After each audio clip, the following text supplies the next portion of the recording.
Hello दोस्तों। तो जैसा कि पिछली वीडियो में आपने देखा, वर्ल्ड हार्ट रिदम वीक का डे 3 है और डे 3 में हम जनरल पब्लिक अवेयरनेस के लिए क्या इमीडिएट एक्शन एरिथमिया में या एबनॉर्मल हार्ट बीट में लेने चाहिए और ये पर्सन के साथ क्यों हुआ, ये एरिथमिया या एबनॉर्मल हार्ट बीट उसको क्यों फील हुई, उसके बारे में डिस्कस करेंगे।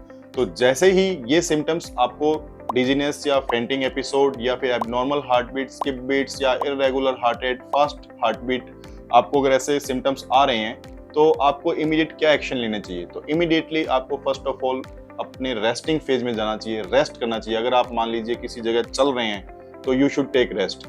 अगर आप कोई एक्सरसाइज कर रहे हैं then you should take rest. अगर आपको चक्कर आ रहे हैं तो definitely you should lying down और रेस्ट करना चाहिए। और इमीडिएटली आपको किसी मेडिकल और पैरामेडिकल पर्सन से कांटेक्ट करना चाहिए and you have to go at hospital और क्लिनिक और you have to do first of all ECG because ECG can diagnose your abnormal heartbeat. Only first screening test which can diagnose your problem. तो please इसका ख्याल रखिए कि आपको एक rest करना है। रेस्ट करने के साथ साथ आपको इमीडिएटली ECG करवानी चाहिए। तो इसके कुछ रीजन हो सकते हैं कि एबनॉर्मल हार्टबीट के, जैसे कि अगर किसी को थायराइड डिसऑर्डर है तो थायराइड फंक्शन उसको करवाना चाहिए so that if thyroid abnormality then definitely it can happen.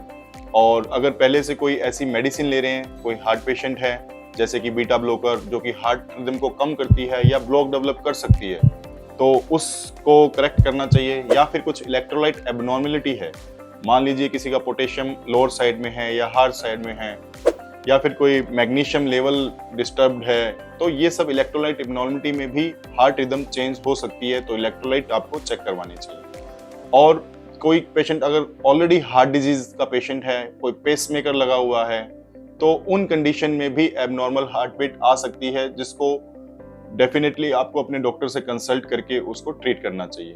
तो ये कुछ कंडीशन है जिसमें आपको इमीडिएट एक्शन क्या करना चाहिए, रेस्ट एंड ECG। तो आज के लिए हम डे 3 में हमने आपको बताया कि इमीडिएट एक्शन और क्यों आपके साथ ये हुआ। डे 4 में हम बताएंगे कि आपको किन डॉक्टर्स के पास जाना चाहिए, किन से कंसल्ट करना चाहिए और मेडिकल और पैरामेडिकल पर्सन को इसमें किस तरीके से इन्वॉल्व होना चाहिए। Thank you very much.